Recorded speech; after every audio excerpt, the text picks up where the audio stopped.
Di Kristen juga ada. Barang siapa yang mengikuti Yesus, percaya kepada Yesus, akan mendapatkan hidup yang kekal alias surga. Nah, sekarang polanya ada dua. Apakah betul umat Islam mengikuti baginda Rasulullah Muhammad sallallahu alaihi wasallam, atau umat Islam hanya berkata itu di mulutnya saja, tapi perilakunya tidak mengikuti beliau? Begitu juga teman Kristen. Apakah teman Kristen ini mengikuti Yesus atau hanya di mulut saja? Sedangkan perbuatan yang dilakukan oleh umat Kristen itu tidak berkesesuaian dengan perintah-perintah Yesus. Kalau di Islam kan jelas, ati Allah wa atiur Rasul. Perintahnya taat kepada Allah, taat kepada Rasul. Apa yang diperintahkan Rasulullah kami taatin. Kami usahakan setaat-taatnya kami melaksanakan apa yang beliau perintahkan berdasarkan atas perintah Allah. Kalau teman Kristen dari aspek ibadah saja itu sudah tidak mencerminkan perintah Yesus. Contoh, menyembah Yesus. Apakah ini perintah Yesus? Ibadah hari Minggu, apakah ini perintah Yesus? Apalagi Natalan 25 Desember, apakah ini perintah Yesus? Semua yang dilakoni teman Kristen itu adalah satu ajaran yang tidak diajarkan dan tidak diperintahkan. Padahal Yesus mengatakan dalam Yohanes 10 nomor 27, aku Yesus mengenal muridku, mengenal pengikutku, yaitu mereka yang mengikuti aku dan mendengarkan aku. Berarti kalau mendengarkan Yesus, ya mentaati perintah Yesus. Di saat Yesus sholat, maka yang mendengarkan dan mengikuti sholat. Saat Yesus puasa, maka yang mengikuti dan mendengarkan puasa. Di saat Yesus menyembah hanya kepada yang duduk di atas tahta, maka yang mengikuti dan percaya harus mengikuti apa yang disembah oleh Yesus. Gitu poinnya. Silakan. Sekali lagi Bang, saya boleh bertanya? Boleh. Nah, saya merasa bangga juga bisa bergabung di room ini, karena juga silakan Bang John. Juga pengen menambah ilmu apa itu yang dalam hati kebenaran gitulah. Iya. Jadi aku sudah mengikuti ya dari media sosial juga lah yang seperti kayak Zakir Naik. Saya mengikuti di media sosial, di YouTube. Lalu saya juga berjumpa yang namanya itu CP, Christian Prince. Iya. Orang yang berpengaruh lah, yang memiliki pengetahuan yang di atas rata-rata tentang agama masing-masing gitu. Sesuatu yang orang kayak seperti saya inilah yang nggak tahu apa-apa gitu. Terus ada timbul pertanyaan dalam hatiku yang ingin kutanyakan, sama lah seperti abang yang udah mungkin pemahamannya lebih tinggi tentang agama. Sama-sama belajar Bang kita. Terus pertanyaan saya itu yang pertama, setiap nabi yang saya tahu lah, nabi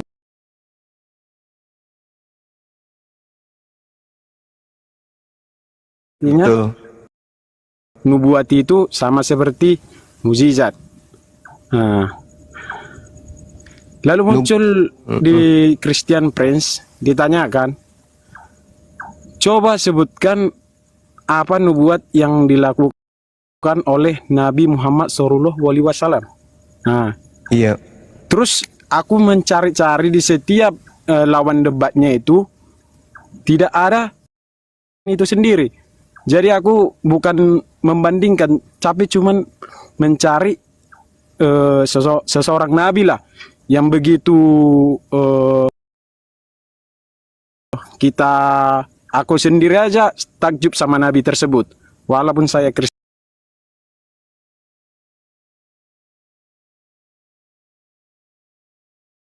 begitu taat untuk beribadah. Jadi muncul pertanyaan saya seperti itu, gimana menurut abang? Iya, jadi gini, kalau berbicara mengenai nubuat atau nubuah, atau ramalan para nabi, ramalan nabi lah ceritanya ya. Iya. Artinya kalau berbicara mengenai hal ini, umat Islam mau tidak mau dipaksa untuk membuka kitabnya orang Yahudi dan juga membuka Iya. kitab saudara, kan gitu ya? Iya, Bang. Oke. Nah, sekarang mari kita lihat di dalam Ulangan 18 nomor 18. Iya. Di situ diterangkan kemudian bahwa ada nabi yang akan dibangkitkan oleh pencipta langit dan bumi yang sama seperti Nabi Musa. Seorang nabi akan kubangkitkan bagi mereka dari antara saudara mereka seperti engkau ini. Aku akan menaruh firmanku di dalam mulutnya dan dia akan mengatakan kepada mereka segala yang kuperintahkan kepadanya. Iya. Jadi kalau kita melihat di dalam Ulangan 18, di situ yang dibangkitkan adalah seorang nabi. Dia bangkit menjadi nabi. Jadi bukan bangkit menjadi Tuhan. Itu poin dulu. Iya. Itu dulu yang perlu dicatat. Jadi nabi ini sampai kapanpun dia tetaplah nabi. Yang sama seperti Musa, sama seperti engkau, Musa. Bagaimana Musa itu? Musa membebaskan kemudian Bani Israel dari perbudakan Mesir. Sedangkan baginda Rasulullah Muhammad sallallahu alaihi wasallam membebaskan Jazirah Arab dari perbudakan berhala. Mereka diperbudak oleh berhala-berhala yang ada. Mereka menghambakan diri kepada berhala-berhala yang ada pada masa itu. Rasulullah Muhammad sallallahu alaihi wasallam membebaskan kemudian orang-orang Arab dari kejahiliaan. Kalau Nabi Musa membebaskan Bani Israel dari penyembahan terhadap berhala bernama Fir'aun, maka baginda Rasulullah Muhammad sallallahu alaihi wasallam membebaskan bangsa Arab dari pemberhalaan terhadap 300 berhala yang ada di Jazirah Arab kala itu. Sama. Nah sekarang kalau itu dikatakan bahwa Nabi itu adalah Yesus, Yesus kemudian membebaskan Bani Israel dari perbudakan apa? Dari perbudakan bangsa Romawi juga. Oh, nggak bisa. Nggak bisa. Yesus tidak bisa membebaskan Bani Israel dari perbudakan Romawi. Justru Yesus yang dieksekusi di atas penghakiman bangsa Romawi. Nggak nyambung kita, Bang. Kedua, Iya. di sini nubuatannya menceritakan, aku akan menaruh firmanku dalam mulutnya. Semua yang diucapkan baginda Rasulullah Muhammad sallallahu alaihi wasallam tidak ada satu kata pun yang berasal dari dirinya sendiri. Yang ada di dalam Al-Quran 100% adalah firman yang berasal dari mulut Allah. Dari firman Allah, tidak ada yang dikarangnya. Nah, sedangkan Yesus ketika datang kepada Bani Israel tidak memberikan apa-apa. Mana kitabnya Yesus? Nabi Musa, Tuhan menaruh firman di mulut Nabi Musa, muncul Taurat. Nabi Muhammad SAW, Tuhan menaruh firman di mulutnya, muncul Al-Quran. Yesus, Tuhan simpan firman di mulut Yesus. Apa nama kitabnya Yesus? Gak ada. Itu dua. Kemudian dia akan mengatakan kepada mereka apa yang diperintahkan kepadanya. Semua yang Tuhan perintahkan itu disampaikan oleh Nabi yang sama seperti Musa. Coba Anda lihat bagaimana Nabi Musa menjelaskan aturan-aturan Tuhan, ketetapan, hukum-hukum, ya, perjanjian-perjanjian, kemudian aturan-aturan yang Tuhan inginkan berlaku terhadap Bani Israel. Itu juga dilakoni oleh baginda Rasulullah Muhammad SAW. Semua aspek aturan, hukum-hukum, keinginan-keinginan Tuhan itu tersampaikan dari lisan baginda Rasulullah Muhammad SAW. Makanya di Al-Quran, jangan begini, jangan begitu, lakukan ini, lakukan ini, lakukan itu. Itu dalam Al-Quran penuh dengan hukum-hukum. Nah sekarang Yesus mau bawa hukum apa? Dan apa nama kitabnya? Nah, Yesus gugur di situ. Lalu kemudian kita berpindah ketika kemudian Lukas mencoba mengambil kitab kitab ini, kitab Nabi Musa alaihissalam ulangan 18 ini, di dalam kitab saudara sendiri diterangkan di data Lukas 2, Lukas 3 ya, sorry, Lukas 2 nomor 22 sampai 23.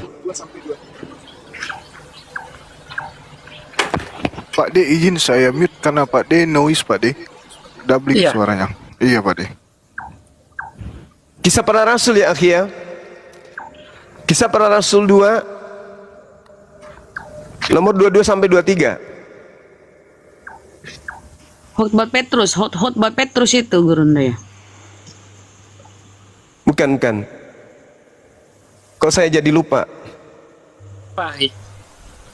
Yang nubuat tentang nabi yang sama seperti Musa.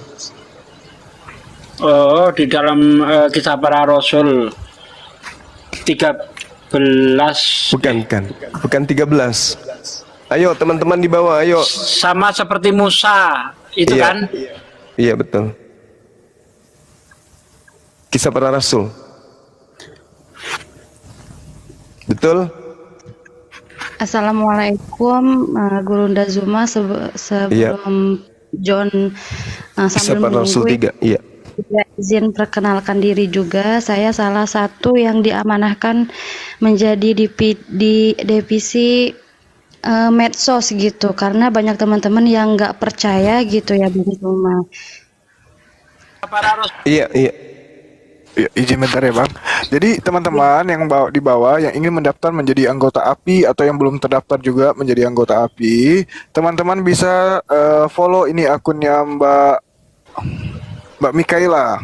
Iya. Teman-teman bisa langsung DM Mbak Mikaela, tanyakan terkait pendaftaran API seperti apa, dan juga tanyakan kenapa saya belum terdaftar menjadi anggota API. Sudah berapa lama nih saya daftar tapi belum ada jawaban. Teman-teman bisa DM nih Mbak Mikaelanya atau langsung follow juga Mbak Mikaelanya. Seperti itu ya.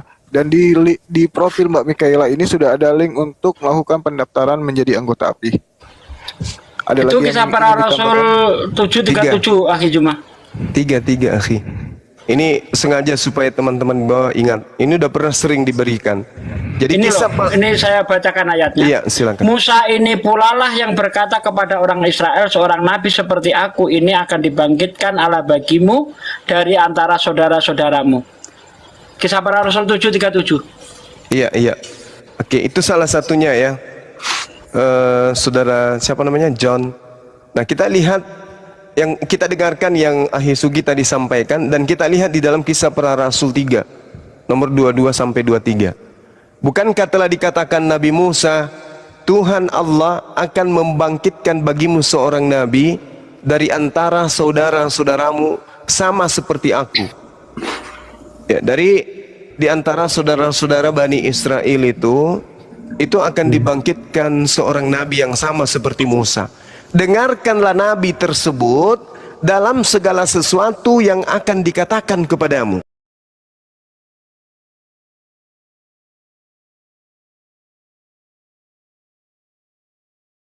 Sedangkan yang ada di dalam Kristen, mohon maaf, yang berkata adalah Lukas, yang berkata adalah Markus, yang berkata adalah Yohanes, yang berkata adalah Petrus, yang berkata adalah Paulus. Sedangkan nabi yang dimaksud ini sama seperti Musa. Musa satu-satunya sumber. Ketika Nabi Musa alaihissalam diutus kepada Bani Israel, satu-satunya sumber pada saat itu adalah Nabi Musa alaihissalam. Maka sejatinya Nabi yang sama seperti Musa ini akan datang selaksana Nabi Musa alaihissalam, yaitu baginda Rasulullah SAW yang akan memberikan hukum-hukum. Al-Quran 22 tahun kurang lebih diwahyukan oleh Allah, semuanya bersumber dari mulut baginda Rasulullah Muhammad SAW tanpa campur tangan dari sahabat-sahabat yang lain. Lalu ayat 23-nya dikatakan, dan akan terjadi, nah tuh, akan terjadi bahwa semua orang yang tidak mendengarkan Nabi itu akan dibasmi dari umat kita, akan dibasmi, akan dibunuh dari umat kita. Nah, apakah Yesus ketika menyampaikan firman ke tengah Bani Israel, orang yang menolaknya kemudian dibasmi, dibunuh? Tidak. Justru Yesus yang dibunuh. Berarti Yesus gugur, tidak sama seperti Nabi Musa alaihissalam. Silakan. Sebelumnya terima kasih sudah menjelaskan, yang saya juga berterima kasih besar lah karena menambah ilmu. Tapi sebelum saya akhiri Bang, saya mau bertanya satu hal yang mungkin masih terganjal di dalam hatiku untuk lebih dalam mengenal Islam lah gitu. Siap, Masya Allah. Jadi pertanyaanku ini Bang, kita kan beragama itu artinya sekalipun orang berbuat salah sama kita, sekalipun orang menghina orang menghina agama kita, kita tetap harus memaafkan orang tersebut kan? Iya, betul. Nah, pertanyaanku, kalau kita ada orang yang menghina, ya mungkin seperti Nabi Muhammad gitu, berarti seperti yang kulihat tanggapan abang terhadap orang yang menghina agama, menghina baginda Muhammad, Bang Zuma berani memenggal kepalanya tersebut. Dalam artinya, saya bertanya untuk selanjutnya, bukankah agama itu mengajarkan kita untuk memaafkan, bukan untuk menghalalkan darah orang yang bersalah sama agama kita? Itu yang aku bingungkan. Kenapa ada kata menghalalkan darah orang? Seharusnya dia bersalah, kita yang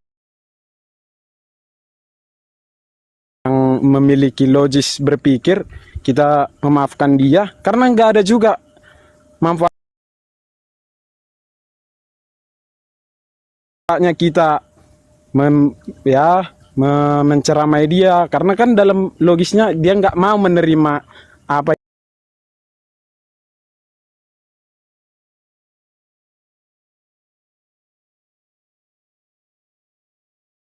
yang kita ajarkan, apa yang kita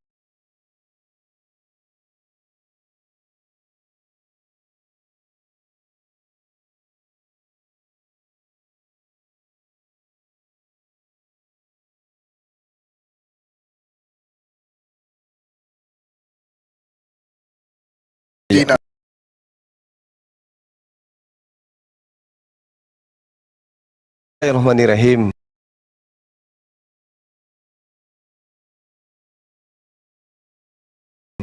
Man qatala nafsan bighairi nafsin aw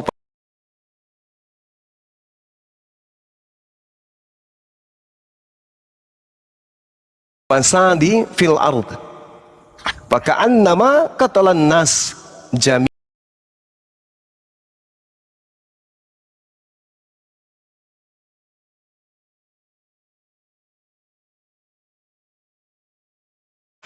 Jadi gini, ketika ada orang menghujat baginda Rasulullah Muhammad sallallahu alaihi wasallam, orang itu masih bisa diberi nasihat, maka berilah nasihat.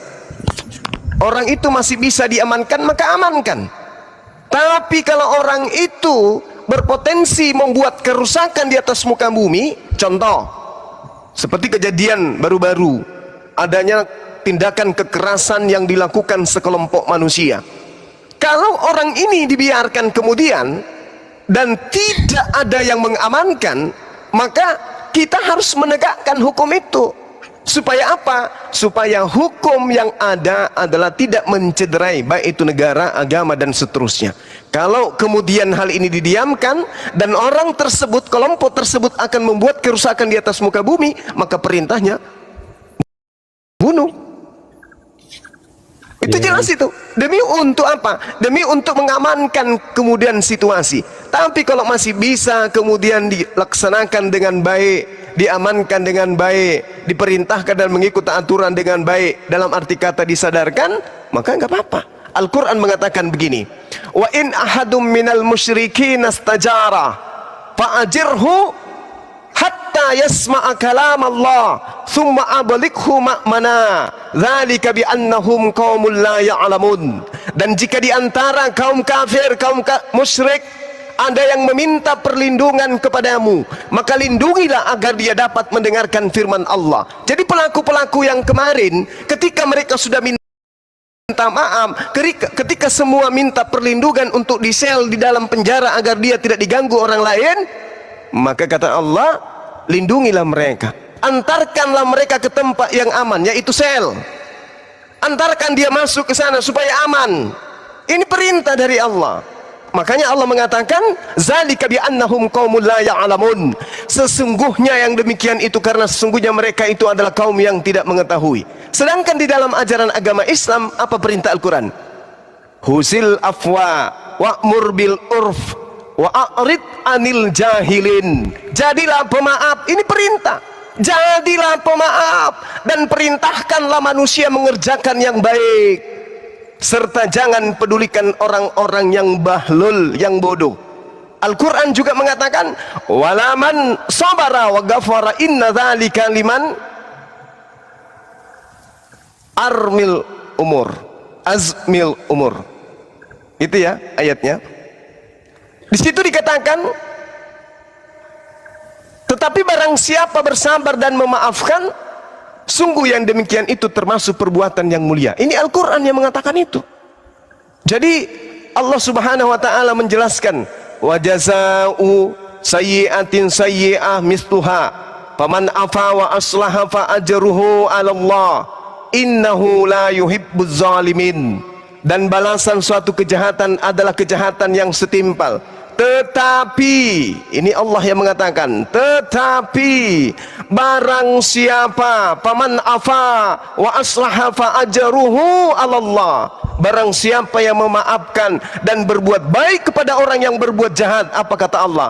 Mereka akan mendapatkan pahala dari sisi Allah. Sungguh Allah tidak menyukai orang-orang yang zalim. Jadi kalau ada yang minta maaf, maafkan meskipun mereka berbuat jahat. Ini perintah. Ini kaidah ajaran kasih di dalam Al-Qur'anul Karim. Jadi kami umat Islam itu tidak ada kemudian masalah dengan kejahatan yang dilakukan oleh siapapun. Mereka yang menista kemudian menghujat baginda Rasulullah Muhammad SAW, kami punya kaidah. Belum ada di atas muka bumi ini, khususnya di Indonesia, orang yang menghina Rasulullah kami bunuh. Belum ada. Yang menistakan Rasulullah, menghujat Al-Quranul Karim, paling mereka lari ke luar negeri atau masuk ke dalam sel yang mewah 2x2. Tidak ada yang kami nggak mengotori tangan kami kemudian untuk mencerminkan bahwa agama Islam itulah ajaran kasih, ajaran rahmatan lil alamin. Lihat saja Bung, Indonesia merdeka dan sebelum Indonesia merdeka tidak ada satupun bangsa Arab, bangsa Islam yang datang menjajah di Nusantara ini sampai kami mayoritas Islam. Nggak ada tentara Islam yang datang menjajah Nusantara membuat kemudian umat Islam menjadi mayoritas. Nggak ada. Tapi sebaliknya, 100% penjajah itu adalah umat Islam, tapi sayangnya mereka tetap minoritas. Saya kira begitu cerminan daripada mana sih ajaran kasih dan Salah ajaran ngomong, rahmat umat itu. Kristen. Oke, umat Kristen. Sorry, maaf. Ya. Iya bang, terima kasih bang atas penjelasannya. Sama-sama saudara John. Nah, Semoga masih banyak sih yang mau kutanyakan ya supaya menambah ilmu lebih dekat lagi mengenal Iya, silakan, agama silakan. Muslim. Nggak apa-apa Bang John, silakan 2 jam juga nggak apa-apa, silakan Bang. Sebenarnya kalau saya sendiri ya memikirkan permasalahan menurut saya ya, ini menurut saya bukan dari orang lain gitu. Antara dua agama ini kan saling berselisih. Yang Kristen tidak mempercayai Nabi Muhammad. Iya. Nah, ya kan? Iya. Nah, sementara yang Muslim, Yesus menyebut Yesus itu adalah Isa. Nah, sementara Yesus itu menurut yang kami Kristen itu ya sebagai wujud dan rupa Tuhan. Nah, gitu, setara gitu kan? Nah, Iya. Jadi pertanyaanku, kenapa kedua belah pihak ini saling tidak mempercayai yang salah satu contoh kayak Kristen mempercayai ibaratnya mempercayai Muhammad, kan? Nah, yang Muslim mempercayai Yesus gitu. Nah, baru ditemukan yang lebih menurut saya ditemukan kebenaran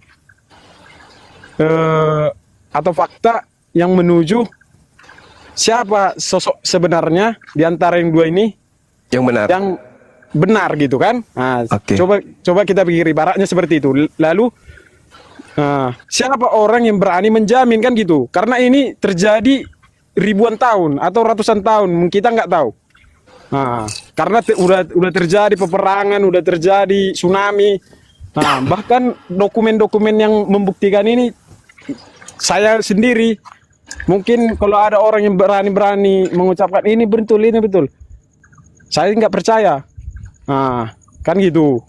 Tapi karena kita udah lebih canggih pemikiran kita, bisa memikirkan yang logika gitu. Nah, berarti kita harus bisa menerima salah satu gitu. Gimana menurut abang jawabannya? Baik Bang ya, saya ambil dari sisi Islam aja dulu. Ya. Al-Quranul Karim menjelaskan Bismillahirrahmanirrahim,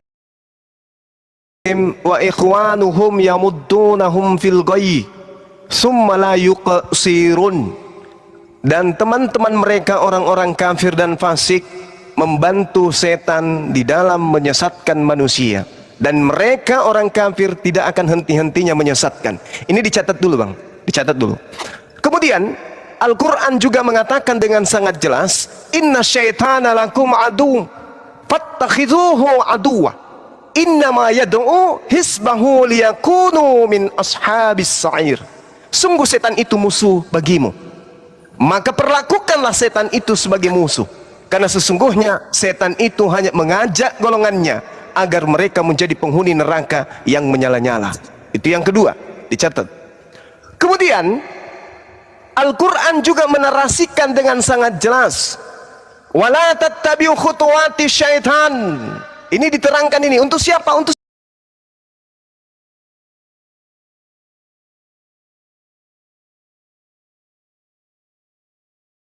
innahu lakum aduwwum mubin. Wahai manusia, makanlah makanan yang halal dan yang baik yang ada di atas muka bumi ini, dan janganlah kamu mengikuti langkah-langkah setan. Sungguh setan itu musuh nyata bagimu. Itu yang ketiga. Yang keempat, ketika kemudian Al-Quran bercerita, wa kanal kafiru ala rabbihi zahira, dan adalah orang-orang kafir itu penolong setan-setan di dalam durhaka kepada Tuhan. Sekarang mari kita lihat, kenapa umat Islam itu tidak mau memilih Kristen? Karena Kristen ini ajaran yang tidak diajarkan oleh para nabi.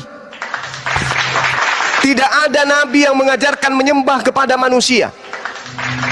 Tidak ada nabi yang diutus kepada Romawi dan Yunani. Tidak ada nabi yang kemudian mengajarkan Tuhan tiga pribadi. Tidak ada nabi yang mengajarkan Tuhan mati dibunuh oleh manusia. Tidak ada nabi yang mengajarkan kemudian mengutuk nabi yang datang kepada Bani Israel. Hanya ada di dalam ajaran Kristen. Itu yang pertama. Yang kedua, Kristen ketika dia keluar dari asalnya, dia berasal dari orang-orang Farisi. Kenapa saya katakan Kristen berasal dari orang Farisi? Paulus Filipi 3 nomor 5 nomor 6 jelas sekali mengatakan dengan sangat terang, aku adalah keturunan Benyamin dari Farisi. Itu dalam Kisah Para Rasul 24 nomor 5, Yesus mengaku, dia dikatakan bahwa Paulus ini adalah sekte dari Nasrani. Sangat jelas. Lalu kemudian nabi yang datang yang saya katakan tadi, yaitu Nabi Isa alaihissalam, dikatakan oleh Allah, wa isqalallahu ya Isa bin Maryam a anta qulta linnas takhizuni. Wahai Nabi Isa, adakah engkau mengajarkan mereka untuk menyembah dirimu selain daripada aku? Nabi Isa alaihissalam Allah, aku tidak pernah kemudian mengatakan apa yang bukan hakku untuk aku katakan. Ma qultu lahum illa ma amartani bi ani ubudullah rabbi wa rabbakum. Aku tidak pernah mengatakan kepada mereka kecuali apa yang engkau perintahkan kepada aku. Sembahlah Allah, Tuhanku dan Tuhanmu. Itu yang aku perintahkan. Nah sekarang mari kita lihat Kristen. Siapa yang memerintahkan menyembah Yesus? Semua bibir kaku untuk menjawab itu. Tidak ada, mau dia pendeta, mau dia pastor, mau apapun dia, sekolah teologi, S3, S5 dan SSS. Ketika ditanya siapa yang memerintahkan kamu menyembah Yesus, mereka tidak akan pernah menjawab. Tidak akan pernah bisa menjawab dengan jelas. Pasti dia melarikan materinya.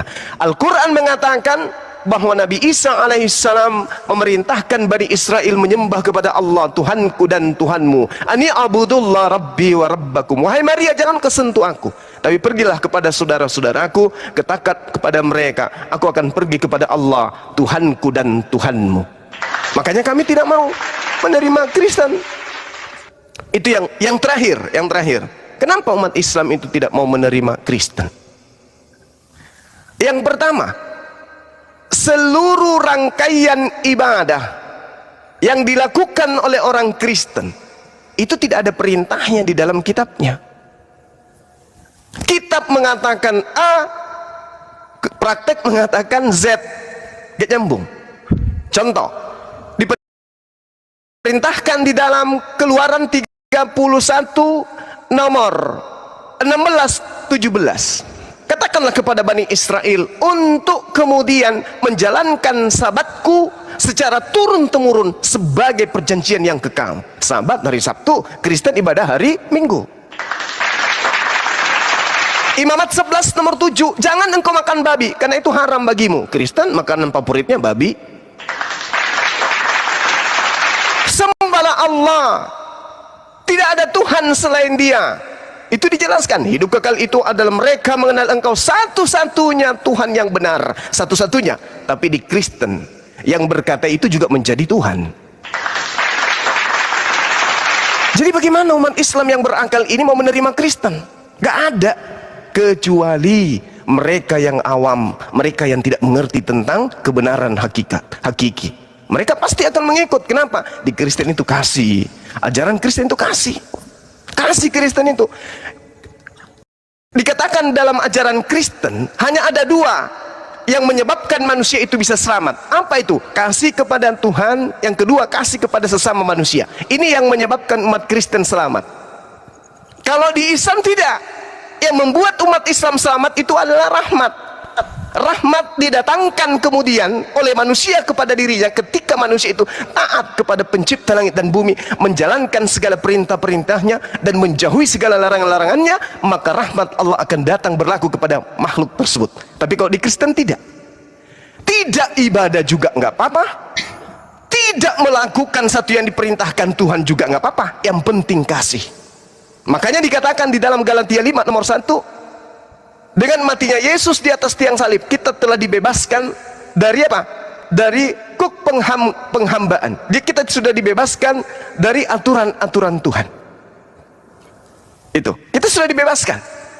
Kemudian Efesus 2 nomor 15. Dengan matinya Yesus, Dia telah membatalkan segala perintah yang ada di dalam hukum Taurat. Bahkan dikatakan kalau kau menyunatkan dirimu, maka Yesus Kristus tidak akan berguna bagimu. Ini perintah. Semua dilanggar perintah-perintah Tuhan itu. Nah, kita kasih saja, tetapi atas perintah Tuhan. Yosua 22 nomor 5, ternyata kasih itu adalah taat kepada perintah Tuhan. Ulangan 11 nomor 1, ternyata kasih itu adalah taat kepada perintah Tuhan. Bukan kasih mengasihi orang sedikit-sedikit ngomong santun, iya Pak, iya Bu, iya silakan. Bukan itu yang disebut kasih. Kasih itu tidak seperti itu. Kasih itu adalah mengajarkan anak keturunan kita untuk menyembah kepada Allah. Kasih itu adalah mengajarkan kepada anak keturunan kita untuk taat kepada hukum-hukum Tuhan. Bukan membatalkan hukum Tuhan lalu ya kasih aja, yang penting kita kasih. Apa itu? Entahlah, yang penting kasih. Memaafkan kali? Mungkin. Tapi perintah Tuhannya dijalankan nggak? Enggak. Kenapa bisa? Karena sudah dibatalkan. Siapa yang membatalkan? Ya Paulus yang membatalkan dengan menjadikan Yesus sebagai pembatal di atas tiang salib. Saya kira gitu, Bung. Silakan. Oke Bang, terima kasih jawabannya itu.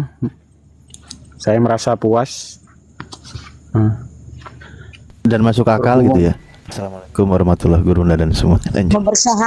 Bersyahadat Bang. Waalaikumsalam warahmatullahi wabarakatuh. Waalaikumsalam warahmatullahi wabarakatuh.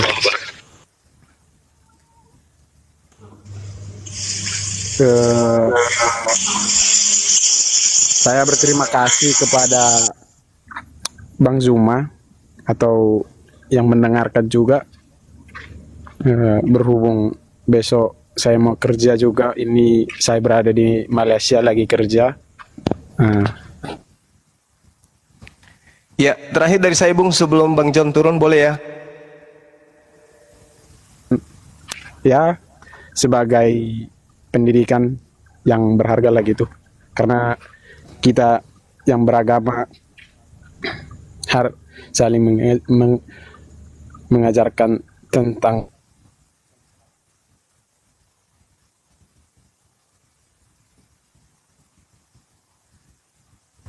putus.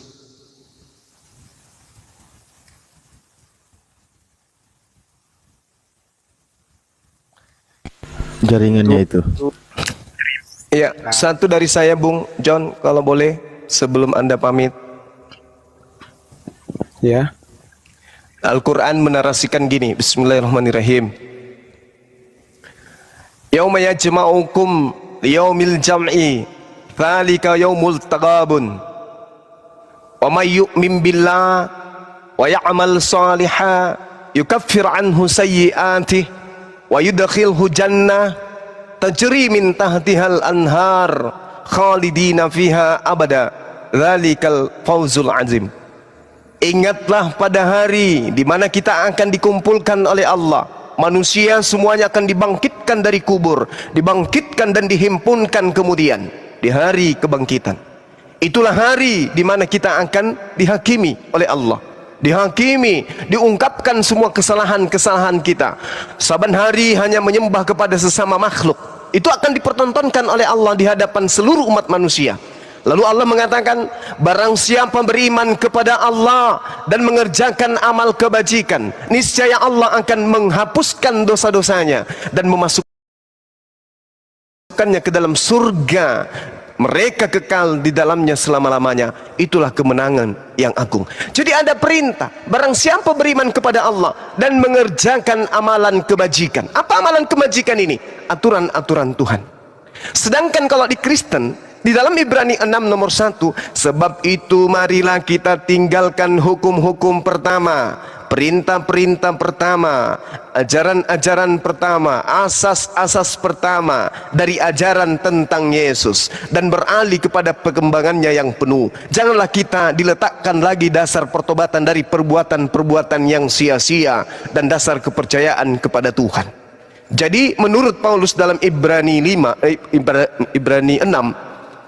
dia mengajak non-Yahudi kemudian untuk meninggalkan segala ketetapan hukum-hukum Tuhan, menuju kepada kebebasan jasmani. Lalu Ibrani 7 nomor 19, sebab hukum Tuhan, hukum Taurat sama sekali tidak membawa kesempurnaan, tetapi sekarang ditimbulkan pengharapan yang lebih baik yang mendekatkan kita kepada Theos. Hukum Taurat katanya adalah sesuatu yang tidak membawa kesempurnaan. Ini ajakan. Makanya orang Kristen membawa kitabnya orang Yahudi, tapi hanya sebagai simbol, hanya sebagai pelengkap penderita. Dia tidak dipraktekkan, juga tidak dijalankan dalam kehidupan beragama, hanya sebagai perhiasan saja. Malah dikatakan hukum Taurat itu sama sekali tidak membawa kesempurnaan. Sedangkan Tuhan yang memiliki hukum Taurat di dalam Ulangan 6 jelas sekali, satu perikop kita baca, perintah Tuhannya, laksanakan hukum Taurat, jangan kau kurangi. Di Ulangan 4, jangan kau tambahi, jangan kau kurangi, supaya berlanjut hidupmu bahagia dan seterusnya. Beritakan, ajarkan, tanamkan kepada anak-anakmu tentang hukum-hukumku, baik dia sedang berjalan, sedang duduk, sedang berbaring di rumah ataupun di mana, tetaplah kau melaksanakan hukum-hukumku. Ini perintah Tuhan. Tapi dia mengatakan hukum Taurat sama sekali tidak membawa kesempurnaan. Nah inilah kenapa kami tidak menerima agama Kristen itu. Demikian saudara John, saya mendoakan saudara, mudah-mudahan hati anda dilembutkan, pikiran anda bisa kemudian dianugerahkan oleh Tuhan untuk menelaah kebenaran itu sendiri. Demikian. Amin. Terima kasih Bang. Terima kasih Sama-sama, sebelumnya. saudara. Sama-sama. Saya kira dari semua yang Abang katakan itu mudah-mudahan bermanfaat sama saya, karena saya juga ya seperti di tempat kerja saya itu bisalah dihitung Kristen, makanya itu saya ya kenapa saya bingung di media sosial ini ya. Di media sosial itu saya bingungnya dua agama ini saling berdebat lah tentang yang tidak mereka ketahui lah, bisa saya bilang. Tapi ada orang ya sedikit-sedikit mengetahui, contoh sama seperti Bang Zuma mungkin mengetahui sedikit lah. Nah, sementara yang tidak mengetahui sok-sokan mengatakan hal-hal yang tidak dia ketahui, kan gitu. Nah, tapi yang perlu saya katakan itu, saya tinggal di Malaysia, semua pekerja beragama Muslim, 2 orang kami Kristen, baik-baik aja di lingkungan masing-masing. Kenapa di setiap media sosial ini dipeributkan seakan-akan keduanya itu hampir mau perang gitu. Nah, itu yang membuat aku takut suatu saat nanti terjadi hal-hal yang di luar jangkauan kita lagi itu. Nah, padahal kalau kita lihat di kehidupan sehari-hari kerja baik-baik, tidak ada menceritakan tentang agama. Tapi kalau saya lihat bagus, teman sekamar saya semuanya Muslim. Yang satu itu nggak pernah lupa sholat. Nah, kalau ada abang itu nonton di sini, bisa kayak saya kasih tahu namanya. Namanya Bang Cecep, asalnya dari Sukabumi. Masya Allah. Dia itu yang mengajarkan aku. Dia itu sekamar sama saya. Dia nggak pernah menceritakan, Bun, kenapa sih kalian mempercayai Yesus? Kan gitu. Nggak pernah dia mengatakan kayak gitu. Tapi saya merasa bangga, merasa salut lah gitu. Merasa salut sama dia. Karena dia itu nggak pernah menyinggung tentang keyakinan saya gitu. Tapi saya merasa, ini abang ini nggak kayak Muslim pada umumnya yang sering-sering mengatakan, oh Bun, kalau Kristen gini-gini, jangan mau kamu lagi menyembah begituan. Kan begitu kan? Nah, jadi yang saya pelajari itulah Islam yang sesungguhnya. Itulah yang aku suka. Nah, mungkin di keselanjutannya gitu, mungkin kalau lama sebenarnya abang itu mungkin dia bisa membimbing aku secara langsung di sini. Tapi berhubung abang itu sudah pulang ke Sukabumi, udah selesai kontrak dia, jadi kulihat di sekitarku itu semuanya ya baik sih, tapi lebih baik abang itulah gitu. Karena yang lain kadang kita ngobrol, dia menyinggung. Itu sesuatu hal yang menurutku lumrah lah untuk dia dibicarakan gitu. Tapi terima kasih abang sudah mau mendengarkan saya mendengarkan abang. Mungkin lain waktu kita bisa mendiskusikan, membicarakan tentang agama yang lebih sehat, lebih tenang, nggak perlu menggebu-gebu. Itulah yang bisa saya sampaikan untuk malam ini. Untuk semua yang di sini saya merasa senang lah. Kita nggak perlu menghujat, kita nggak perlu mengatakan hal-hal yang tidak perlu di luar logika kita gitu, kan gitu. Kita kalau saya suka itu mengajarkan orang itu secara halus, nggak perlu menjelekkan, tapi buat orang tertarik. Seperti Bang Cecep itulah yang aku suka. Itulah Islam yang sesungguhnya menurutku ya, menurutku. Karena di kehidupanku aku lihat sendiri, bukan aku lihat di media sosial, kan gitu. Jadi terima kasih lah. Oke. Untuk Bang Zuma. Iya. Bang, boleh nggak satu sesi lagi? Saya menjelaskan ini sebelum Anda turun. Boleh. Baik, saudara saya. Jadi gini. Apa yang saudara alami terhadap saudara Cecep, itulah gambaran Islam yang sebenarnya. Itulah gambarannya, itulah bukti. Anda minoritas seorang diri dikelilingi oleh orang mayoritas. Tapi tidak ditekan, kemudian tidak ada yang datang kepada saudara membujuk saudara untuk mengatakan bahwa Tuhan kami itu adalah Yesus, Tuhan kami Yesus itu adalah Allah, supaya Anda ikut ke Islam. Itu. Sebaliknya, yang Anda lihat di atas itu seperti gunung es, tapi di bawahnya itu rapuh. Kenapa di bawahnya rapuh saya katakan demikian? Karena sejatinya perintah di dalam Bible itu, beritakanlah Injil kepada seluruh makhluk. Kami pun ingin tenang, Bang. Kami ingin tenang, kami ingin beribadah dengan damai. Kami ingin kemudian beribadah kepada Allah tanpa ada gangguan.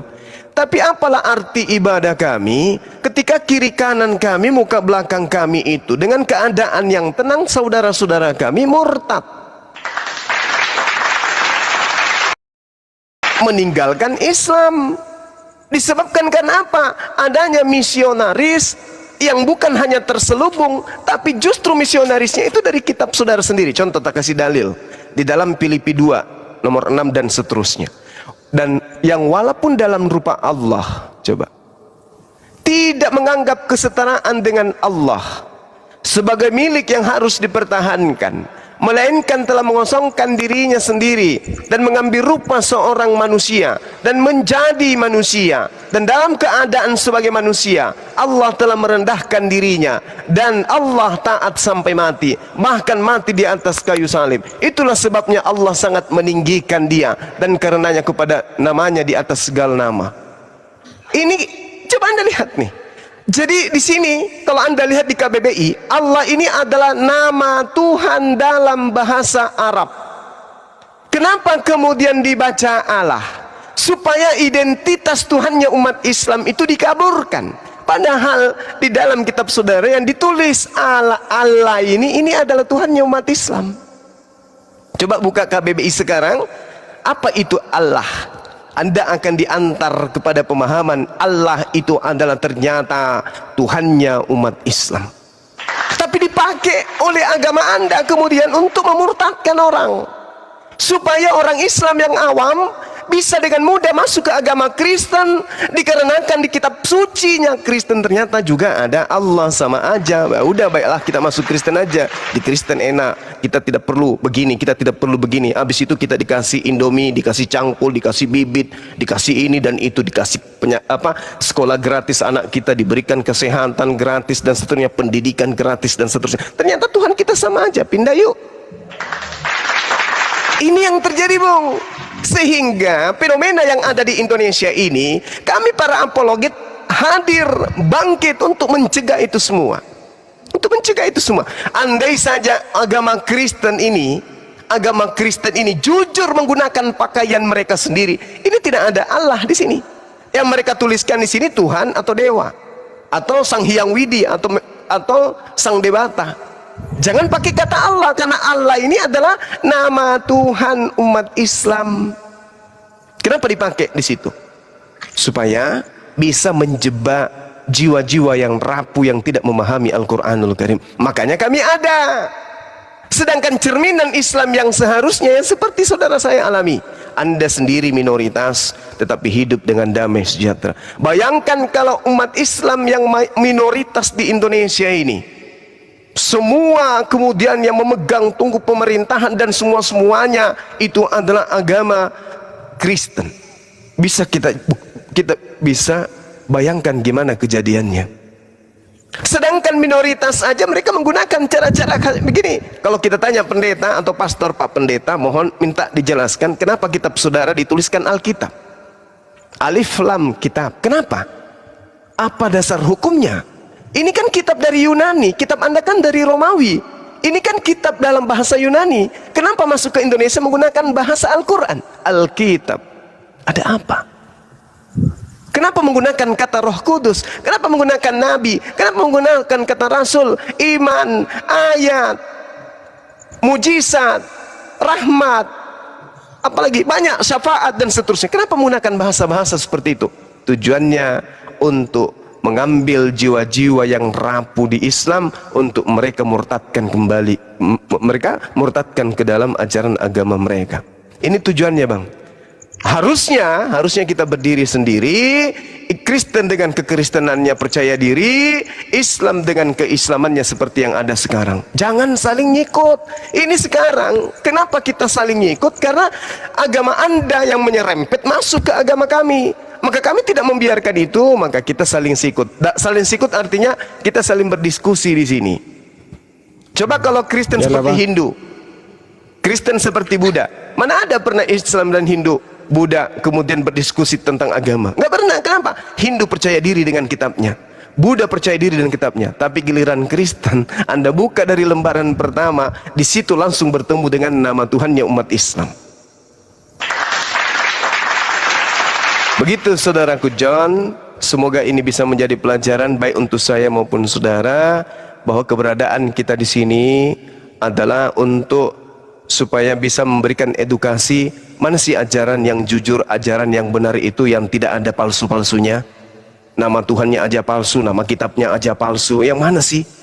Nah, itu yang perlu kita pelajari. Segala sesuatu yang berasal dari pencipta langit dan bumi pasti suci, pasti suci, tidak ada kesalahan, pasti sempurna, karena dia adalah wahyu dari Sang Maha Sempurna. Kalau kitabnya sudah ada cacat, apalagi mengambil istilah-istilah dari agama lain, maka percayalah itu bukan dari pencipta yang maha suci, entah dari mana datangnya. Begitu saudara John, terima kasih dan minta maaf menyita waktu Anda. Silakan. Masya. Terima kasih ya Bang Jumat. Sama Baik teman-teman saudaraku semua. John, sehat selalu, jaga diri di sana baik-baik ya. Ya. Mungkin Baik. kalau ada waktu lagi kita bisa berdiskusi, membicarakan ya Insya berdiskusi Allah. yang sehat lah. Aku suka Baik. yang berdiskusi yang sehat. Jangan kita ya arogan. Sama, kami pun demikian, karena Al-Quran gitu. membimbing kami untuk itu. Iya. Silakan. Jadi untuk semuanya terima kasih. Saya undur diri. Nah, kalau ada waktu kita bisa berdiskusi. Banyak sih yang pengen saya tanyakan, tapi ya kita juga kerja cari nafkah untuk keluarga juga kan. Nah, Iya betul. di sini udah hampir mau jam 1 di Malaysia. Nah, Iya bang. Oke. oke Bang. Istirahat aja dulu bang Oke. ya, istirahat ya. Iya, iya. Oke, Terima kasih sip. ya Bang. Makasih. Terima kasih Bang John. Sehat selalu. Dah. Ini ada Vincent. Vincent ini Kristen. Dia Kristen tapi pakai nama begitu. Halo Vincent, selamat malam. Silakan dibuka mic-nya. Vincent. Halo Bang. Iya. Silakan Vincent. Ada yang ingin disampaikan? Iya gini kan, kalau memang benar itu Allah SWT, coba tunjukkanlah dulu dari kitab suci mana aja sebelum Muhammad lahir bahwa nama Tuhan itu Allah SWT. Coba kalian tunjukkan dulu. Kan kalian bilang tadi itu nama Allah itu dipakai Kristen. Berarti kan kalian sama-sama kan Allah SWT dengan Yahweh. Coba tunjukkan dulu dari kitab suci manapun sebelum Muhammad lahir bahwa nama Tuhan Allah SWT. Bisa kalian tunjukkan? Bisa bang. Mana tunjukkanlah, tunjukkan. Tapi Iya, tahu ya. santai. Tahu Jangan kasih data. emosi. Tahu kasih data, jangan modal bacot. Jangan emosi bang, santai. Jangan Iya. emosi. Belum Tahu mulai kasih kok data sudah ya. emosi.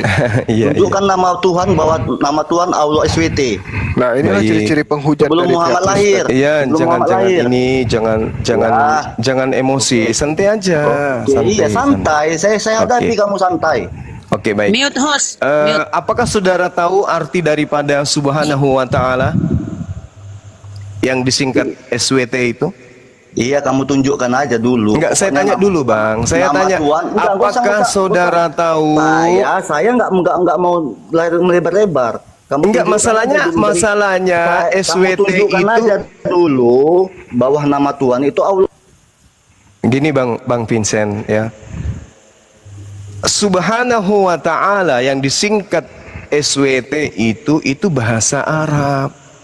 Lalu kemudian Anda bertanya, apakah ada di kitab sebelum Nabi Muhammad sallallahu alaihi wasallam itu Subhanahu wa Ta'ala? Jelas nggak ada bang. Karena kitab yang datang kepada Nabi Musa berbahasa Ibrani.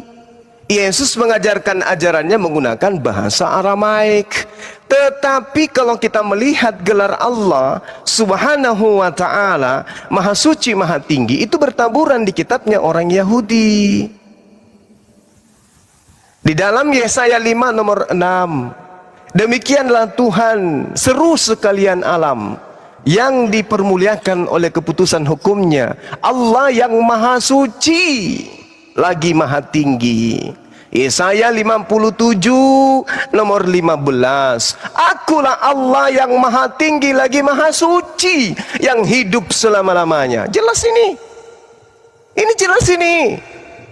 Jadi Tuhan kami itu Maha Suci, Maha Tinggi.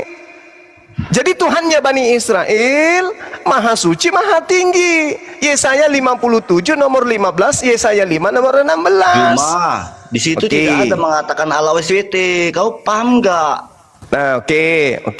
Semua orang udah paham penjelasan Di situ tidak ada di bahasa aslinya pun tidak ada nama Allah SWT, menunjukkan Allah SWT, Allah Yahweh. Yahweh. Saudara sekali lagi Kamu saya paham katakan, nggak? saudara sekali lagi saya katakan kepada saudara, Tuhannya Bani Israel itu Maha Suci lagi Maha Tinggi. Sekarang saya tanya, Yesus Maha Suci, Maha Tinggi kagak? Tuhan kami Maha Suci, Maha Tinggi, Subhanahu wa ta'ala. Tuhannya Bani Israel Subhanahu wa ta'ala Maha Sekarang Suci, Maha Tinggi. gini, bro. Yesus Maha Suci, Gini. Maha Tinggi kagak? Bro, Anda kan nama Tuhan Anda kan Allah SWT kan? Itu gelar, Bung. Aku minta itu tunjukkan. gelar. Enggak, aku Itu mau gelar minta yang tunjukkan. dinisbahkan kepada pencipta Data- langit dan data bumi. kau mana dari tadi data Maha kau tidak Suci, ada. Maha Tinggi. Mana nama Tuhan? Sekarang Tuhannya Bani Israel itu disebut Maha Suci, Maha Tinggi. Jelas itu. Kita tidak bisa mungkiri itu. Allah Subhanahu wa ta'ala dikatakan di dalam kitabnya orang Yahudi dengan sebutan Gobah. Gobah itu artinya Maha Tinggi, Maha dahsyat dia. Lalu dikatakan dia Maha Suci, dalam kitabnya orang Yahudi disebut Qadas, Maha Suci. Jadi Tuhannya Bani Israel Qada wa Qadas, Maha Tinggi, Maha Suci. Sama dengan Tuhan kami Maha Suci, Maha Tinggi, Subhanahu wa ta'ala. Itu Tuhan yang kami sembah. Sekarang Tuhan yang Anda sembah bernama Yesus. Pertanyaan saya, bahwa nama Tuhan Allah SWT. apakah Tuhan yang Kristen yang bernama Yesus itu Maha Suci, Maha Tinggi? Jawab. Aku bukan minta pengertiannya. Saudara, Subhanahu wa ta'ala itu bahasa Arab. Coba kau tunjukkan bahwa nama Tuhan itu Subhanahu wa Allah ta'ala SWT. itu Kau paham bahasa nggak pertanyaan Arab. saya? Subhanahu wa ta'ala Qadas Coba kau Gabah itu dalam bahasa Ibrani. Kenapa Anda jadi lingu? Kok jadi lingu? Kenapa diturunkan, host? Biarkan jadi tontonan 9.000 orang betapa rendahnya agamanya, betapa gilanya mereka menyembah makhluk yang kotor, najis dan terkutuk. Ngapain diturunkan? Dia penghujat. Enggak masalah, supaya orang lihat siapa ajaran yang benar di sini, siapa ajaran sesat. Ini ditonton 9.000 manusia. Biarkan mereka yang ragu terhadap menyembah manusia itu seketika malam ini menentukan pilihan untuk meninggalkan ajaran yang menyembah kepada sesamanya manusia. Jangan diturunkan. Oke, lalu siapa lagi yang mau diajak diskusi? Ada pasien Mas Saha seperti biasa. Ini Waduh, Aku bang. ini dia pernah mengatakan dia keponakannya Yesus. Gitu ya itu Mas udah Saha. sering. Ya udah silakan yang lain. Dengan masalah saya angkat tangan, silakan. Atau Immanuel ini Kristen atau Islam? Halo Immanuel. Aku dulu deh bang, aku ada pertanyaan penting bang soalnya bang. Ya udah kita kasih waktu untuk Mas Saha keponakannya Iya. Yesus. Jadi ini aku nih pengen menyampaikan pendapat aku tentang Islam ya. Tolong koreksi kalau salah. Nah, jadi menurut aku seorang laki-laki muslim itu harusnya menikah itu minimal 2 kali bang. Kenapa aku katakan begitu? Karena dulu Ibrahim kalau dia tidak menikah 2 kali, Ismail tidak lahir. Setuju nggak sama saya bang? Itu aja bang.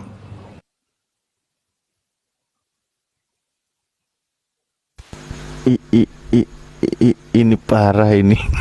Udah susah. Minggu tadi Itu Nabi kita Ibrahim. Itu Nabi Ibrahim. Kalau Kayaknya saya setuju itu. kalau Anda jadikan itu sebagai acuan, maka harusnya perempuan Kristen itu bersuami 2 kali. Karena Sarah memiliki 2 suami. Gak bisa. Al-Quran itu memberikan kemudian jalan kepada kami umat Islam dengan sangat jelas. Kalau misalnya kita ingin beristri, kalau bisa sanggup 1, 2, 3, 4. Tapi kata Allah, kalian tidak akan bisa kemudian untuk adil. Fa in hibtum alla ta'dilu fawahida, maka cukup 1 aja. Itu perintah di Al-Quran, dan ini tidak ada di dalam agama manapun yang mengajarkan cukup 1 istri. Saya boleh taruhan, itu nggak ada di dalam kitab manapun selain di Al-Quran. Fawahida itu tidak ada, cukup 1 istri. Itu nggak ada, Bung. Jadi kalau Anda mengikuti pola yang ada di Abraham, ya harusnya wanita Kristen bersuami 2, karena Sarah suaminya 2, yaitu Abraham dan Fir'aun. 3 Malek. Iya betul. Abimelek Silakan. jadi 3. Silakan. Oke, Bang Immanuel, silakan Bang. Halo, selamat malam Bang Suma. Ya, malam Saudara Emmanuel. Oke, perkenalkan saya itu Katolik. Siap. Siap. Saya itu belajar teologi itu sekitar, filsafat teologi itu sekitar 6 tahun. Wah, keren. Masya Allah. Tapi keren, itu ya. waktu Ilmunya luar biasa ini pasti. Tapi waktu saya masih SMP dan SMA, jadi waktu saya Belajarnya di Vatikan, Bang, bukan? Tidak. Tapi yang ngajarin lulusan Vatikan. Jadi sepanjang saya diajari tentang teologi Katolik dan filsafat, teologi dan filsafat itu 2 hal yang berjalan bersamaan, karena keyakinan saya itu konsep ketuhanan itu tidak ada yang benar-benar mutlak. Karena kita manusia, kita terbatas oleh pikiran. Bisa saja pikiran kita lah yang mengarahkan kita untuk membentuk sesuatu kepercayaan, karena kita ini kan makhluk yang kecil. Jadi kita membutuhkan suatu sosok yang maha besar untuk menunjukkan keterbatasan kita. Itu yang saya pahami. Jadi dan itu bukan teologi, itu filsafat, dasar pikiran. Sehingga ketika memahami tentang agama dan kepercayaan, itu lebih ke kepercayaan kita bahwa ada pencipta yang menciptakan kita, ada sebab akibat. Bukan dengan berdasarkan pikiran bahwa saya mempercayai hal ini karena ada yang salah di kepercayaan orang lain, bukan seperti begitu. Tapi lebih karena kebutuhan saya akan keyakinan saya bahwa kekecilan saya ini, eksistensi saya saat ini itu muncul karena ada yang lebih besar dari saya. Kan begitu kan pola pikirnya. Cuman kalau misalnya saya salut sama Bang Suma, kalau misalnya memberikan dakwah itu biasanya itu frontal begitu. Tapi jangan, usul saya sih, jangan sampai dakwah kita itu nanti justru mengecilkan sendiri kemahabesaran dasar dari kita mempercayai pencipta kita itu loh. Contoh tadi misalnya, kalau menurut saya ketika Vincent itu bertanya tentang ada tidak nama ala SWT dalam kitab, memang kalau secara data itu tidak bisa dibuktikan. Tapi kan jawaban yang Bang Suma ambil itu kan sebenarnya filsafat, bukan teologi. Jawaban filsafat yang dijawab. Kalau menurut saya, usul saya sih, dakwah lebih banyak lebih jauh lebih bagus kalau kita memberikan dakwah itu lebih dipertajam ke konsep ketuhanan kita, di agama kita. Nggak usah singgung agama lain. Karena konsep ketuhanannya beda, filsafatnya beda, dasar ininya beda. Kalau misalnya kita misalnya mengait-ngaitkan, nggak bakalan ketemu mau sampai kapanpun. Itu menurut saya sih. Jadi kalau cukup misalnya Bang Zuma terhadap orang-orang yang Bang Zuma dakwah gitu, perdalam aja ilmu ketuhanannya dan filsafatnya itu, supaya mereka yakin dengan apa yang mereka percayai tanpa harus mempertanyakan kepercayaan orang lain. Itu aja sih usul saya. Terima kasih banyak.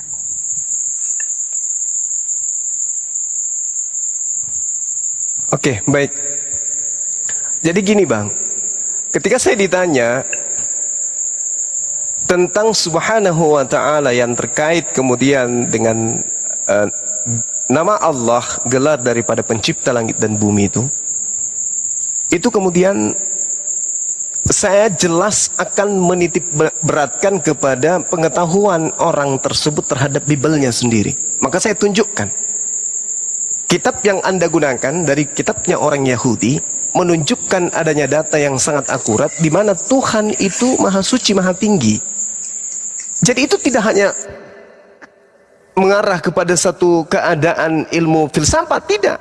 Kemampuan berpikir dalam menelaah sebuah narasi, bukan. Tapi memang Tuhan mengatakan itu terhadap dirinya. Dia maha suci, dia maha tinggi. Di Islam Subhanahu wa ta'ala jelas itu adalah hakikat yang mencipta. Nah, sedangkan kalau kita balik kepada Tuhan yang disembah oleh orang Kristen, makhluk.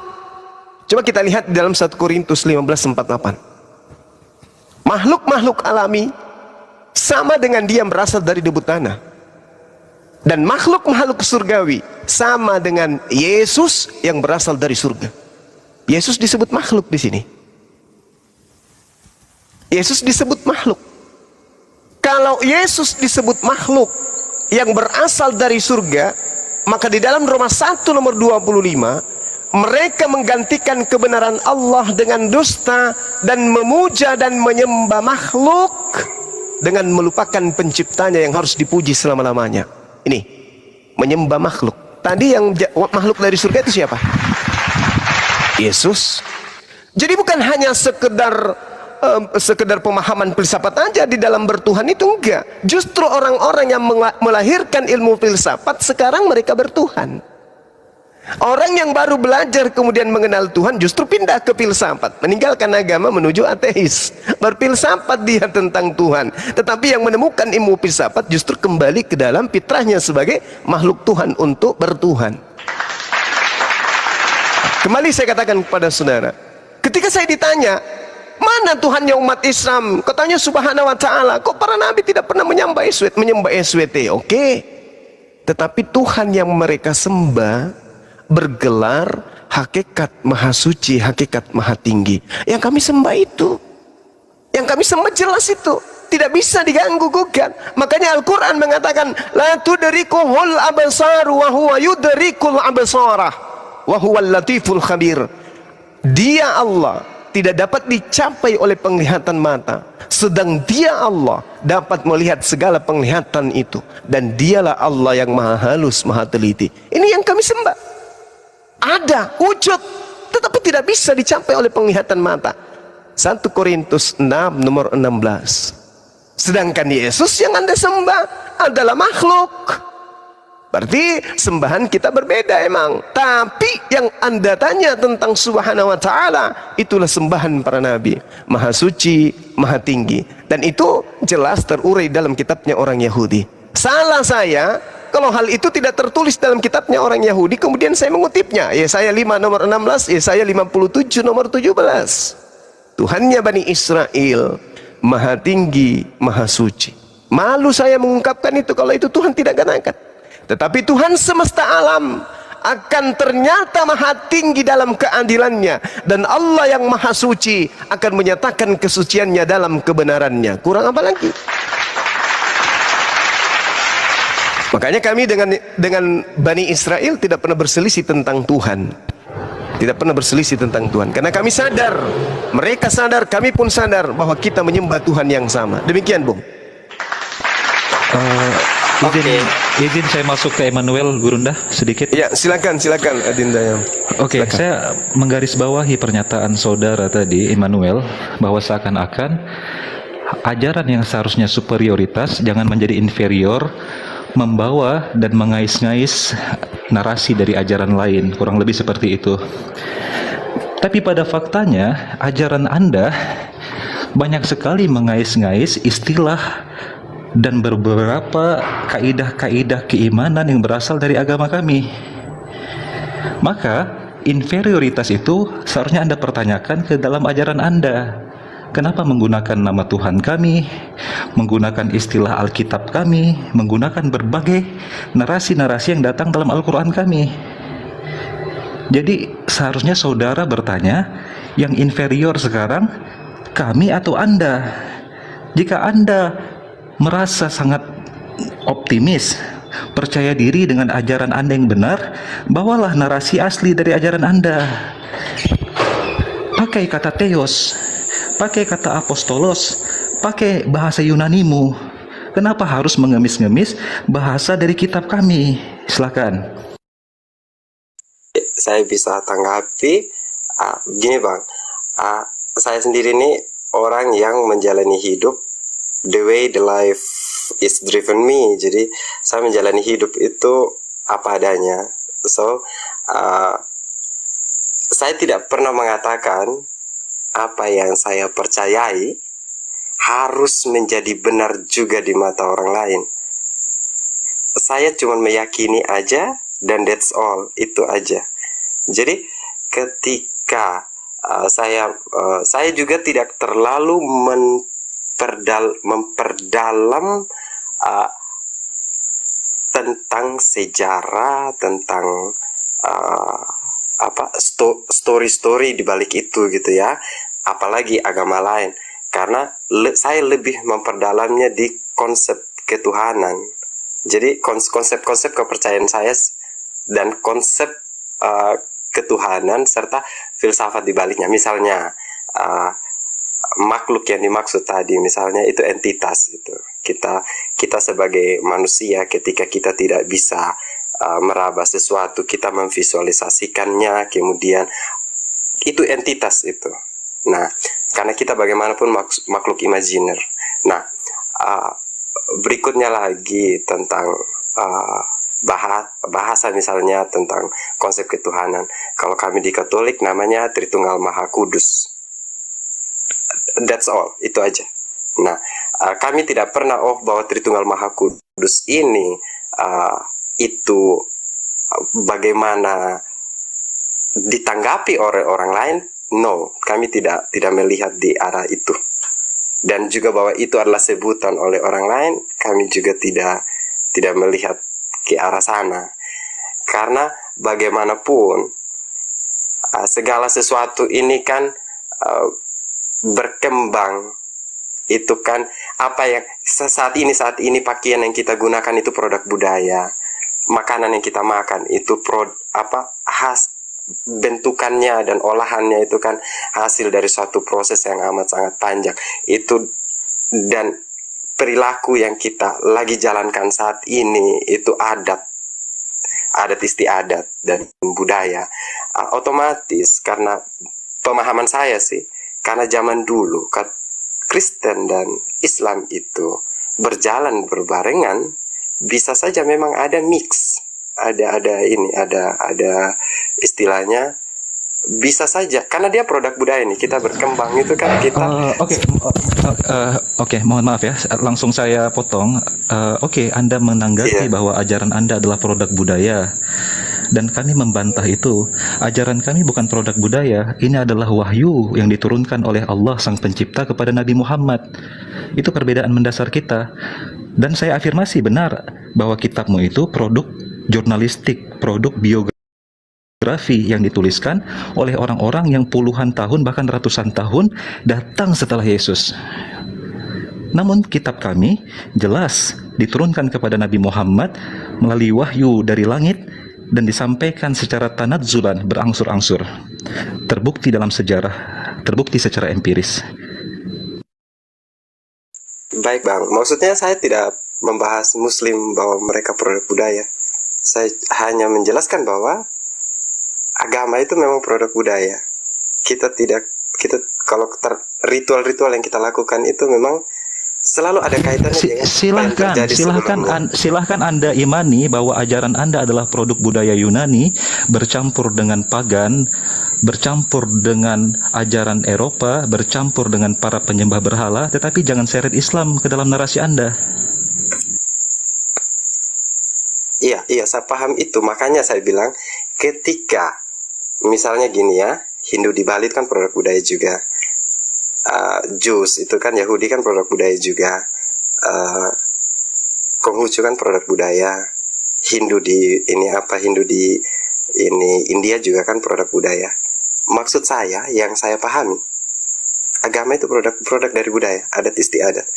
Ada kitab-kitab itu yang dibuat berdasarkan adat istiadatnya mereka dan apa yang mereka sudah lakukan, yang mereka alami selama ribuan tahun. Contoh kitabnya Oke. Saya rasa para penonton di bawah sudah bosan mendengar narasi Anda, dan inilah yang dialami oleh banyak generasi muda Kristen di Eropa dan Amerika hari ini, di mana mereka sudah melihat tidak relevan lagi membawa narasi doktrin kekristenan dalam dunia hari ini. Memang tidak relevan, nggak bisa dipakai, sehingga muncul anak-anak muda seperti Anda mengatakan ajaran yang Anda imani sebagai produk budaya, sebagai dalih bahwa ajaran Anda itu memang harus ditinggalkan. Maka berbondong-bondong orang Eropa sekarang memilih menjadi ateis, atau alhamdulillah mereka memilih jalan Islam sebagai jalan keluar dari kebingungan mereka dalam ajaran Tritunggal dan Triteos yang tidak ada ujungnya itu. Saya mengerti psikologi yang beban yang Anda bawa itu, saya mengerti. Bukan, sorry Bang, itu bukan beban Bang. Dunia menjadi lebih damai kalau itu Bang. Lihat aja realitanya. Saya tahu bahwa Anda sedang bernarasi di sini sebagai orang yang pesimistis dalam agama Anda, tetapi Anda coba bermain aman. Tetapi pada dasarnya Anda sudah sampai kepada titik bahwa ajaran yang Anda bawa, doktrinnya itu berat untuk Anda pertahankan. Silakan Gurunda Zuma.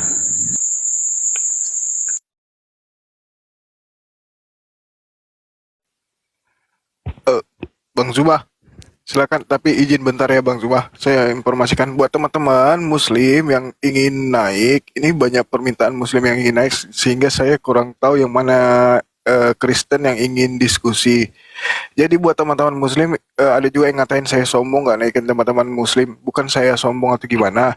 Untuk teman-teman Muslim yang ingin naik, itu sesinya sudah ada. Kita nanti buka sesi Komal untuk teman-teman Muslim yang ingin naik, bertanya pada Bang Zuma atau nyapa Bang Zuma itu di siang hari atau di sore hari. Seperti itu. Nah, atau mungkin ada yang ingin disampaikan terkait sesuatu yang penting sekali, teman-teman bisa langsung WA saya. Link WA saya ada di profil saya. Langsung aja diklik link tersebut yang ada di bio profil. Kalau ada sesuatu yang betul-betul penting ingin disampaikan, bisa langsung WA saya. Seperti itu ya teman-teman. Jadi mohon maaf kalau teman-teman Muslim tidak saya naikkan. Dan kalau bisa jangan kirim permintaan dulu, karena saya nggak tahu nih yang mana Kristen yang ingin berdiskusi. Saking banyaknya permintaan teman-teman Muslim yang ingin naik. Oke, itu ya host. Mungkin kesempatan ini. Bunda noise sekali Bunda. Bukan aku. Oh bukan ya? 10.000 lebih nih penonton, mungkin bagus kalau diumumkan tentang yayasan kita ini ya, yang 10.000 ini. Boleh ya Ustadz Ali? Silakan. Baik, iya. 10.000 penonton. Inilah yang dilakukan oleh Bang Zuma dan kami untuk membentengi pemurtadan dan kristenisasi yang dilakukan secara terorganisir dan sistematis di Indonesia hari ini. Maka sebagaimana firman Allah Subhanahu wa taala, "Innallaha yuhibbul ladzina yuqatiluna fi sabilihi saffan ka'annahum bunyanun marsus." Sesungguhnya Allah menyukai orang-orang yang berjuang di jalannya berada di satu barisan seakan-akan mereka bangunan yang kokoh. Maka oleh karena itu Gurunda Zuma menginisiasi untuk mendirikan sebuah lembaga mengumpulkan para dai, para asatis, para pendakwah dan para pakar untuk bergabung dalam satu barisan yang kokoh, berjuang bersama-sama dalam satu komando berjamaah agar terwujud sebagaimana asar dari Sayyidina Ali bin Abi Thalib radhiyallahu anhu, al-haqqu bila nizam, kebenaran yang tidak terorganisir dengan baik, ghalabahu al-batilu binizam, akan dikalahkan oleh kebatilan dan kejahatan yang terorganisir. Maka saudara-saudara kaum muslimin, para penonton netizen, dukung perjuangan kami dengan bergabung menjadi Laskar API dengan cara mengklik bio pendaftaran yang ada di akun saya bisa, atau langsung search di Google pencarian apologetislamIndonesia.org. Ada link website pendaftaran secara online. Maka teman-teman dengan segala kapasitas skill masing-masing bisa berkontribusi mendukung perjuangan kami di sini. Demikian. Masya Allah, terima kasih Ustadz. Lanjut, host. Ya, oke, saya tambahin sedikit. Jadi teman-teman yang ingin gabung bersama kita, nah itulah juga fungsinya kenapa teman-teman bisa untuk kami ajak untuk gabung bersama API. Jadi teman-teman ada yang ingin ditanyakan, sesuatu yang ingin disampaikan, teman-teman bisa tanyakan di grupnya API. Di sana ada Bang Zuma, ada Bang Ali, ada Bunda Rama, dan juga Pak Disugi, dan juga ketua kita Ustaz Alif di grup Telegram API. Jadi untuk pendaftarannya itu teman-teman bisa langsung klik di Google. Caranya ketik apologetislamIndonesia.org. Untuk syaratnya itu adalah 17 tahun ke atas yang sudah memiliki kartu identitas KTP dan juga beragama muslim. Dan untuk pendaftarannya tidak dikenakan biaya, gratis. Seperti itu ya teman-teman. Dan juga untuk keluarga besar API Apologet Islam Indonesia yang ingin mendapatkan penghasilan tambahan dan ingin usaha mandiri, kita juga membuka kesempatan untuk menjadi reseller endless. Itu adalah produk parfum dari Apologet Islam Indonesia yang sedang kita buat. Dengan untuk parfumnya tersebut ada untuk pria dan wanita dengan bahan baku yang telah mendapatkan izin dari BPOM. Tentunya dengan harga yang terjangkau. Jadi teman-teman untuk pemesanan usaha dari Apologet Islam Indonesia ini, teman-teman bisa langsung follow akun API ya. Akun resminya API, teman-teman langsung klik aja di pencarian Apologet Islam Indonesia. Nanti DM saja akun tersebut. Seperti itu. Silakan Bang Zuma atau Masya Allah. Ya, Chris. Host. Siap. Bang host, bisa saya omong sebentar sebelum saya pamit? Oke, ya kita lanjut diskusinya ya. Oke, baik. Ini lebih ke personal karena teman-teman di kolom komentar itu mengatakan 6 tahun saya belajar itu dapat zong. Iya, belajarnya di mana? Kalau saya boleh tahu, kalau saya sebagai netizen mau tanya, belajarnya di mana sih? Saya belajar di salah satu sekolah terbaik yang ada di NTT dan dia maksudnya base-nya adalah Katolik, tapi dia lebih mengajarkan kehidupan. Dan saya tidak pernah merasa saya song belajar 6 tahun itu karena buktinya saya saat ini saya adalah seorang ASN. Saya mendapatkan sekian banyak skill yang membuat hidup saya jauh lebih bermartabat. Ya, tidak perlu. Jadi tidak perlu kalau misalnya dibilang, maksudnya kalau dibilang zong, yang song itu kalau misalnya kita seorang pengangguran dan kita mengatakan 6 tahun song. Semakin Anda zong di sini ketika Anda memaparkan siapa Anda, apa pekerjaan Anda, semakin menunjukkan Anda sedang sakit Anda. Iya, maksudnya gini, saudara Immanuel, sahabat-sahabat di bawah itu mengatakan zong. Karena 6 tahun Anda belajar tentang filsafat terkait dengan keberadaan Tuhan, keadaan Tuhan dan seterusnya, tapi ujung-ujungnya Anda nyembah manusia, itu maksudnya. Oh, saya pikir maksudnya saya pikir kehidupan saya lah yang song. Saya menjadi berpikir no. Kalau begitu tidak masalah, masalah kepercayaan. Karena bagaimanapun realita itu yang utama. Tidak, Zong, silakan buktikan malam ini diskusi sama Bang Zuma ya. Oke, lanjut. Kayaknya diskusinya tidak bisa saya lanjutkan karena beda level, jadi mending saya pamit aja. Iya, level karena penyembah manusia memang beda sama kami penyembah sang pencipta. Oh, bukan kabur juga, Bang. Karena apa sudah istilahnya itu Harusnya saudara Immanuel, gini Bung, harusnya Anda sebagai orang yang belajar 6 tahun itu menjadi wakil dari teman-teman Kristen kita di Indonesia ini yang menjadi bulan-bulanan dari apologet Islam ketika berdiskusi.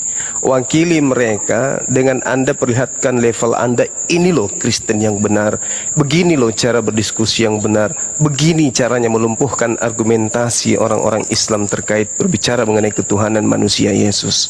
Buktikan itu Bang, jangan malah tidak level, saya harus pergi dari sini, enggak kayak gitu loh. Tanggapannya saya Bang Suma begini. Iya. Saya paham sekali kalau misalnya diskusi misalnya kami di sidang misalnya bahas ranperda itu saya amat sangat jago Bang. Jadi kalau misalnya kita mendiskusikan agama itu tidak akan pernah ada habisnya. Jadi saya tadi tertarik untuk pengen gabung karena ada beberapa hal yang pengen saya maksudnya bantu untuk menyampaikan itu loh. Misalnya gini, pada waktu kita berdakwah sebaiknya berdakwalah fokus kepada teologi dan filsafatnya aja. Maksudnya saya seperti ini yang sedang kita lakoni Bang. Jadi gini. Jadi gini, ketika kemudian saudara itu tampil mewakili sebuah keyakinan, maka terlepas dari apapun saudara, ketika sudah mengatakan ini bukan level saya, itu membangunkan saudara Kristen yang sudah malas menyimak diskusi ini. Seketika mereka bersemangat, puji Tuhan, ya kan gitu. Ada wakil kita, saudara Immanuel yang wow keren gitu. Nah sekarang buktikan misalnya nih, ketika berbicara mengenai konsep ketuhanan, bisakah Kristen itu membuktikan kepada kami umat Islam bahwa Yesus itu bukan manusia sehingga dia dituhankan, kan gitu. Nah dengan hadirnya saudara Immanuel sebagai seorang pakar misalnya dari bidang teologi, bidang filsafat, Anda bisa kemudian mengemas kemudian bagaimana narasi Anda sehingga orang-orang yang ada di sini itu paham bahwa Yesus itu bukan manusia sehingga layak untuk disembah. Kalau Anda mengatakan berdiskusi, berbincang tentang agama itu tidak ada akhirnya, memang gak ada akhirnya karena agama itu tidak akan pernah berakhir. Oleh karena itulah kemudian dibutuhkan para intelektual dari dua agama ini untuk menguraikan konsep bertuhan, konsep kitab, konsep kenabian, kerasulan, dan konsep keyakinan itu sendiri. Nah untuk itu bisa tidak saudara yang sudah level tinggi ini memberikan pemahaman kepada kami, khususnya saya pribadi nih, bahwa manusia Kristen berbondong-bondong menyembah anak Maria karena anak Maria itu bukan makhluk, bukan manusia. Bisa nggak? Silakan.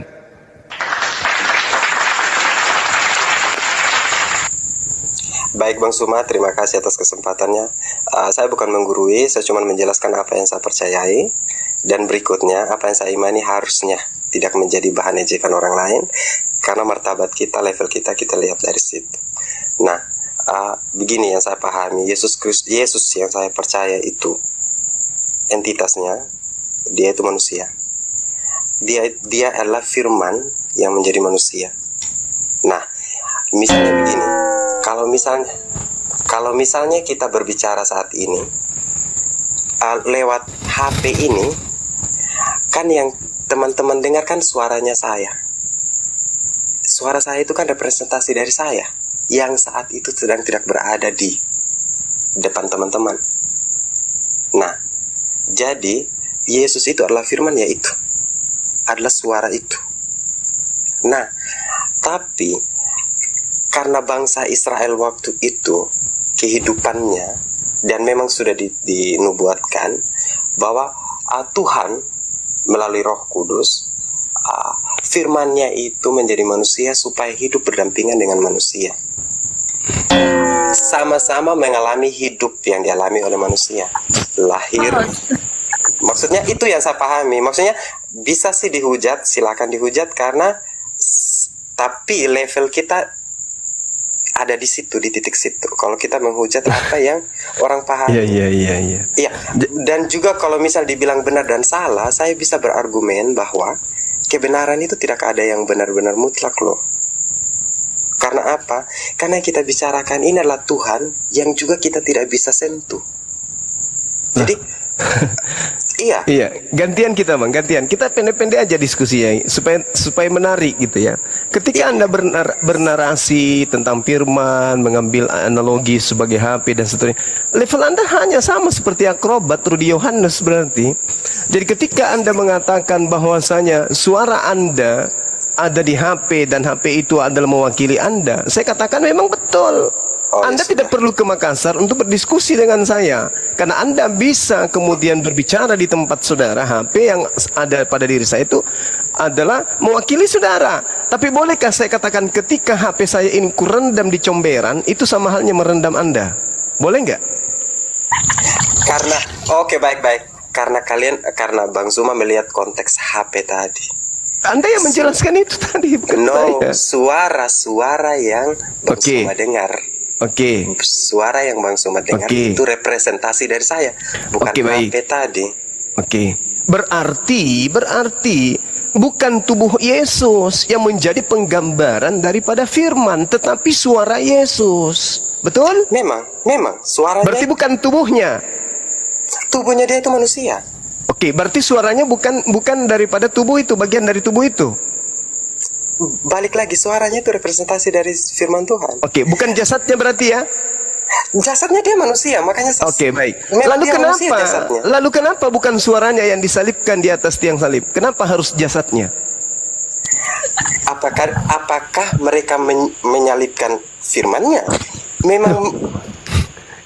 Jadi gimana ini? Jadi murni orang Kristen ini ibarat ajaran sama dengan ajaran Molok. Karena yang dipersembahkan adalah murni anak manusia, gitu.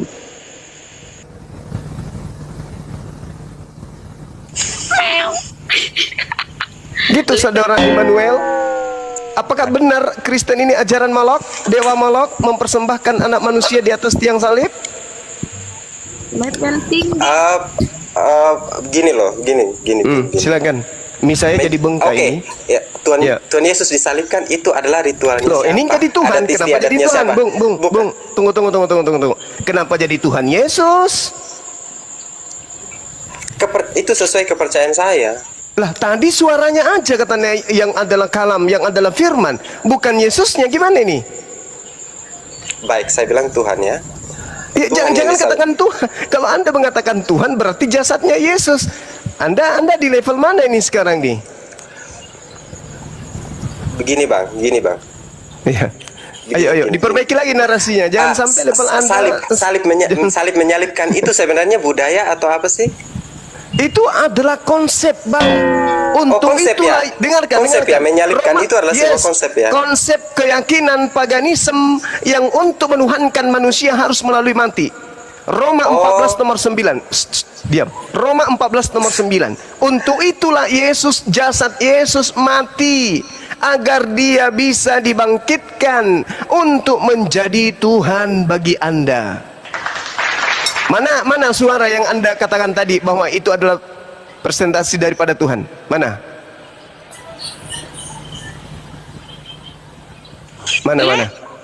Lepel. Mana? 6 tahun loh Anda belajar, tapi jadi rujak di sini. Gimana ini bengkak misalnya? Kok rasa anak sekolah minggu ya? Gimana saudara Immanuel? Jangan sampai ini kayak Paulus besar di abad pertama, tapi di abad sekarang dia jadi lawakan bagi umat Islam. Iya, nah itu dia kasihan kan. Nah sekarang akhirnya perang di mana-mana kan? Allahu Akbar. Akhirnya Palestina jadinya hancur kan? Iya, nggak ada kaitannya. Mana nih? Ya sudah. Tidak ada kaitannya. Realita yang kita bahas. Itu adalah harta warisan yang sedang diperebutkan adik kakak. Kristen tidak ada urusan di sana. Iya, baik. Nah sekarang adik kakak lagi memperebutkan warisan dari orang tua mereka. Kita diam aja.